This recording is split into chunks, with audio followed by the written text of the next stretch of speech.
Today I'm taking a look at the ORICO E7400 PCIe 4.0 NVMe M.2 SSD. So we got our instruction manual, we got our drive, and they also gave us a mounting screw and a little screwdriver. So there's the drive. So you got an M.2 interface. This is a 1 terabyte, and you can see the 1 terabyte is a single-sided drive. So first thing we want to do is shut it down. I'm going to unplug the video card power just to get that out of my way, and then we can take off the heatsink. Then we just want to make sure that we have that slot lined up with the notch in the M.2 port, and then we can either push that in and screw it down, or we can reattach our heatsink. Either way is fine.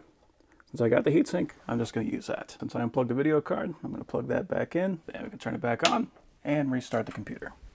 Okay, and if we click, we can see that the new drive is not currently there. So we're going to right click, go to disk management, and we can see right here, we'll make a new simple volume, hit next, next, next, next, next. So there is our drive, and that is F. So now let's do a speed test.